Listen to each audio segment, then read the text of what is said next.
Guys, obviously, we're excited to play, and they've worked very hard to get into the season. As I tried to remind them, this is actually our 8th game together, not maybe all together yet because of what Hunter didn't do, but we want to continue to build on it. We want to play like we've played together some, and I thought the unselfishness showed. I thought we made improvements from Monday night to tonight, especially with our defense. Now, there were times we gave up too much off the dribble. And we have to learn how to play the scouting report defense a little bit better and take certain things away in that area. But I thought the ball movement, I thought the body movement, I thought our transition defense and offense were very solid. I thought we got through the paint.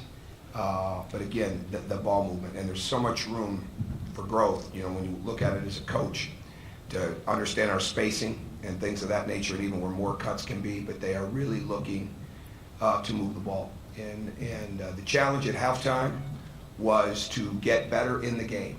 And if we're going to build and be a good team, then we can't take steps back in the game. And it's not about not playing the score. We already know what the score is. We want to play better. And I thought we shot the ball better from the foul line, obviously, in the second half than what we did in the first.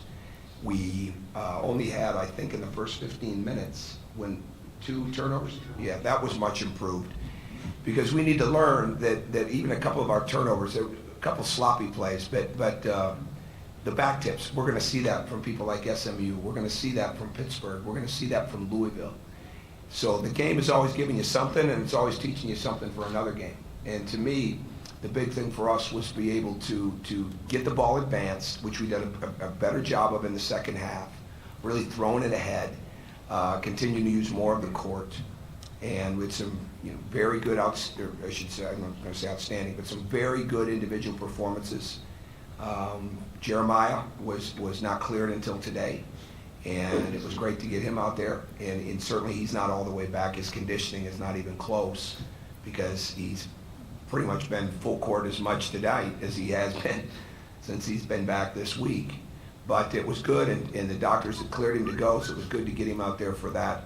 Did not go into the game thinking that Max Holzer would play the point guard at any point, but he didn't do a bad job. You know, we've done that a couple times in practice. He loves it. I mean, this is, like I said, this is Indiana where dreams come true. I mean, you get to Max Holzer, 6'8" point, and he did a good job. He did a nice job, and he's got a scorer's mindset, but he did a good job of trying to make plays and being put into a situation that we don't spend a lot of practice time on. I thought our freshman guards did a very good job of getting better inside of the game. And Rob has had a very good week and just continues to improve. His defense continues to be even more tenacious, because certainly we saw that in him when we were recruiting him, and saw his ability for that. I'm excited that he got to play in front of not only his family, but his coach, who's in the back, Ryan Marable. He got to see a product of his work, because you recruit not only good teams, you want to recruit great programs, and you want to recruit from places that really know how to coach. And we were fortunate with that. We were very, very fortunate with that, with a guy like Rob and James and Max and Tim Priller. Those guys, they've been coached. So it helps us to shrink their learning curve a little bit. But all in all, we improved in the game. We had our largest lead with just under 2 minutes to go. And I thought for the most part our guys didn't play the score. They played to improve. And guys came in even at that 5-minute mark and tried to do the right things. And I'm excited about that. Something for us to build on. First question, Justin.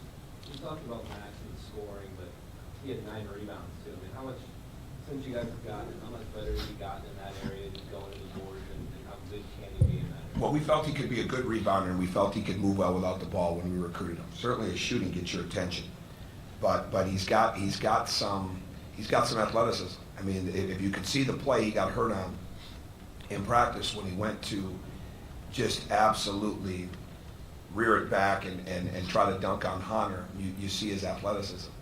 And he's just going to get better and better. He's right in there with Rob and James and how hard they work. We have walkthrough today, and we're working some of the other guys out when we're done. And there goes Rob and James and Max right to ball handling drills. You know, that's the legacy that a Victor Oladipo leaves in the program. And those guys really want to get better. And what I like about all of them, and in this case with Max, He's a little loose and carefree. He's a fun young man, but at the same time, he very, very serious about getting better. And he knows to play on this team because they're looking around, and they know there's some guys that aren't out there right now that could be out there when they get back, or will be out there when they get back. And rebounding is going to be a key component for who's going to play extended minutes on this team. Coach, can you talk about the contribution you got from Hunter tonight, both ends? Well, the biggest thing about Hunter is his consistent work ethic in practice. And there's times that he looks better than others, but there's really not been times that he's not up to par. He's definitely improving. And I think you can see it in his footwork. He's had a very good off season. We just want to keep it on truly day by day with him, because that's what it's been, and that's what it wasn't before. So that's where the difference has been. He was not a day by day player. All right, he was a day-to-day player, and now he's day by day, and that's what we want to continue to build on, and then stretch his game as we go forth. But his footwork is good. His confidence is growing. He's got to get even better at rebounding the ball and getting it outletted. He's got to get used to getting boards, and let's get the break going. We're asking him to do a lot without a lot of substitution right now, so there's a little bit of pacing himself. We want to get him out of that. There's definitely a list of things he can do in a short period of time to get better, but the most important thing for him is that he just stays consistent with his work ethic and his effort. Zach, you talked a little bit about, I guess, some of the turnovers. How much with a team like this that can be efficient, that can space the floor, do you feel like, because it's still young, at the same time you need to talk them through some of those things, and how much do you maybe let them just sort of work those kinks out again, because this is a team that maybe can figure some of that out? It's both. It's both. I mean, it's both. We don't want to be risk adverse. I mean, we don't. If we're going to run, and we're not even running close to what we're going to be able to run. That doesn't have anything to do with the points. We're not even close to how fast we need to become to get up the court. With our outlets, with the first push, with seeing both sides, with running to the corner, with getting down the middle. We haven't had really an over-the-top basket yet. Those things will come. Those things will come for us, and there may be some turnovers with that. The key is, can they improve? And I thought the second half is where we got better.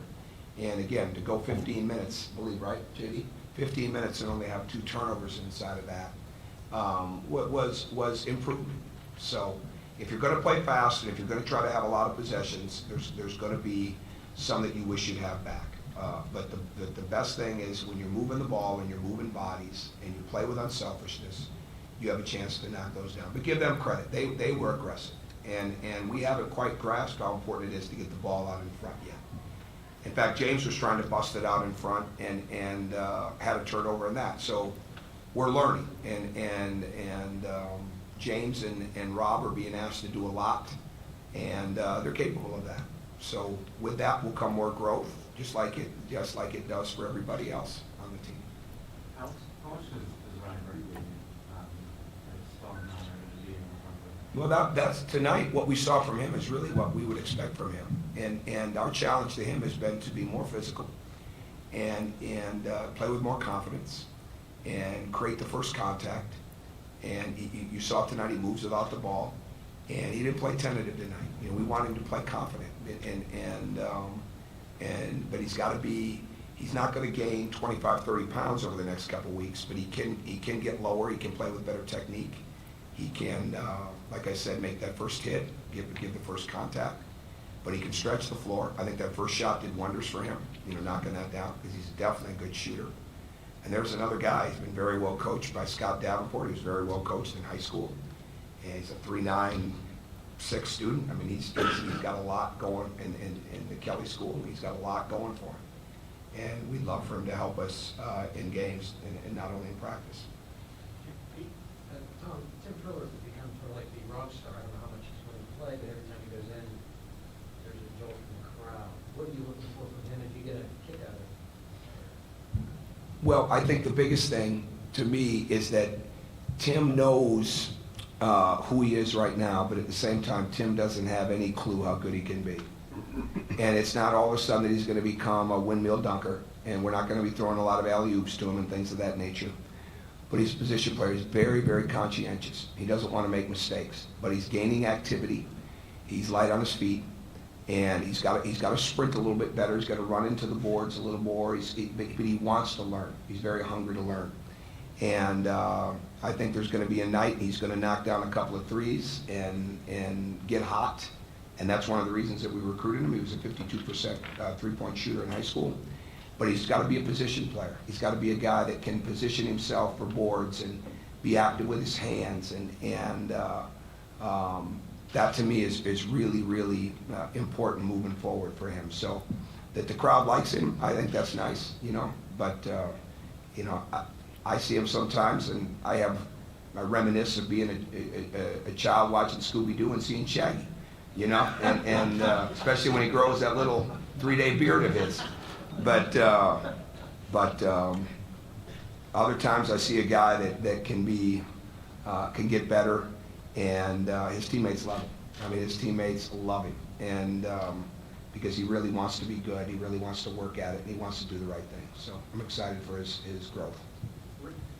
Blackman was sort of characterized as the best shooter freshman in the country coming in this year. He had first exhibition game, I think he had 10 free throws, he had 9 more tonight. Is he developed that part of his game in terms of he's not just settling for core perimeter stuff? Well, it's both, but we still want him. He passed up an opportunity for an open three in the second half to take one off the dribble. He's almost as good off the dribble three as he is off the catch and shoot three, which is very unique. I mean, he's just an excellent shooter.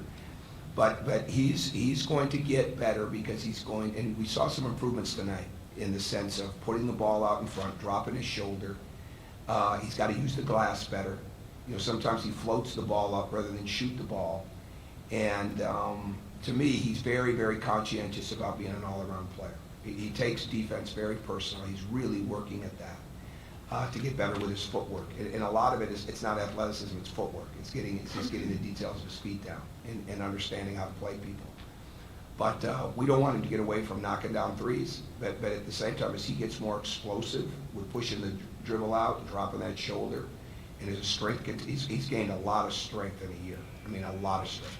So his body's still growing into that. His game's still growing into that, so to speak. So I think he'll continue to improve, and he's very hungry. And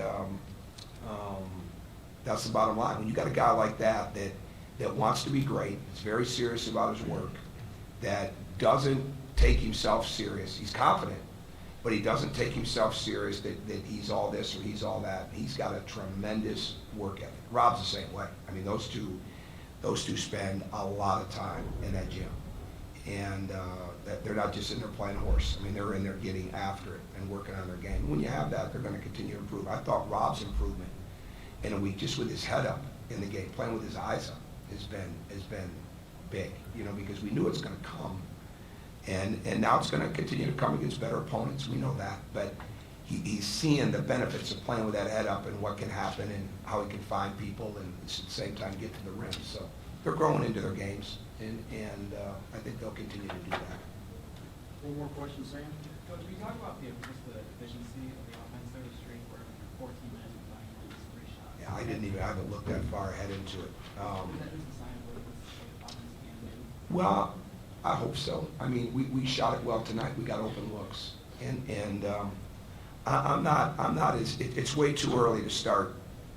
You know, I'm into defensive rebounding percentage numbers and those kind of things. I'm not as into the offensive efficiency and things like that because we're still learning how to play.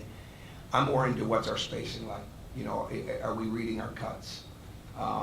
What's our footwork like when we switch and in our defense? So offensive efficiency will come. Are we going to have a chance to score points? Absolutely. But we've got to continue to understand how they come. We've got to get more second chance points. And we haven't even begun to put any pressures in yet where we're getting up into the full court and trying to create even more turnovers. We got outscored on turnovers tonight. So the offensive efficiency will come. The more layups you get, the less turnovers you have, the better that efficiency gets. And we've got a ways to go to get there. All right, thank you.